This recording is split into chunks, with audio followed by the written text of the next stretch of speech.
To be free from the Bible is to be free from the past. To be free from the past is the same as being free from Bible history. Consider the decisions that are being made today, both publicly and privately, in your own individual life, and how those decisions today are mostly based on the successes and failures of yesterday. When one is ruled by the giant witch via the Bible, they are ruled by its clock and by its script. And when one allows themselves to be ruled by the Bible rather than the heart, they are a prisoner in their own mind, a slave to the mistakes of yesterday. Now, when one considers this truth, the question that comes to mind is, well, what is the basis for real faith? What is the basis for true living? If it is not the book and its script, then what could it be? And the answer is the heart. The heart is the basis for real faith and true living. Now, one example that was shared with you in a previous report has to do with contaminated water. I lived in an area where there was aluminum in the tap water. And I discovered this because of my heart making it true to me. My heart was not ruled by Bible history. My heart was not found in the script. But my heart is found in myself. And that is why I was able to clearly discern that tap water was not safe to drink in this particular area that I lived in.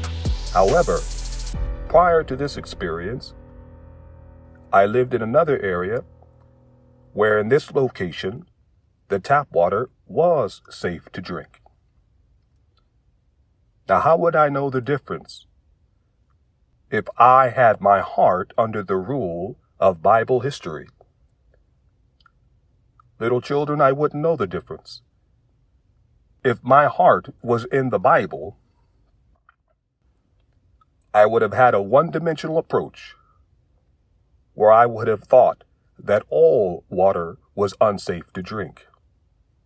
However, when you have your heart in yourself rather than in the book, when your heart is ruled by the real spirit of life rather than the giant witch, you will not give in to the script that tells you that no weapon formed against you will prosper, that then will trick you into drinking contaminated waters. But instead, you will submit to the real Jesus that's found in yourself. That's one example of having a heart that burns the book so that the book doesn't burn you. Now, here's another example in which Bible history burned the heart.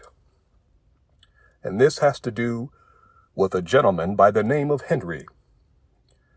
And I've mentioned this gentleman before in a previous report in which Mr. Henry, who was an older gentleman and who lived in a convalescent center, bound to a wheelchair, who would often quote scriptures when I would come to visit him. And Henry let me know what his favorite scripture was. It had to do with Jeremiah. And Jeremiah, according to Henry's mind and according to his heart, let Henry know that if he would just call on the Lord, if he would ask the Lord to heal him, he would be healed. If he asked the Lord to save him, he would be saved. Well, Henry's heart was under the rule of the giant witch through the Bible. And unfortunately, Henry's heart was burned by Bible history because Henry was never truly healed in the simulation. Now, when it comes to these various examples that have been shared with you,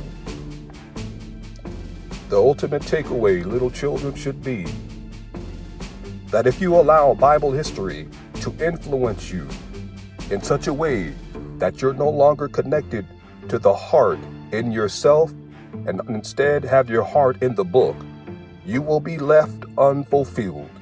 And this is important to understand, little children, because Bible history has been made to manipulate and to create dissension amongst children of light. And when one discovers this truth, you must make the decision to burn the book. If you don't burn the book, little children, if you allow Bible history to dictate who you are and the nature of your heart, then you will be left unfulfilled. You will be brought to a dead end, and you will be a prisoner to the giant witch. But you don't have to be a prisoner to the giant witch. You don't have to be bound by the mistakes of the past. You can come to life, little children. You can get up out of the wheelchair.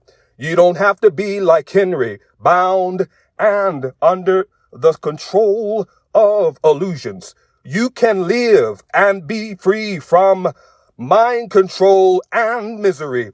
You just have to learn how to go against the script and be true to the God inside of you.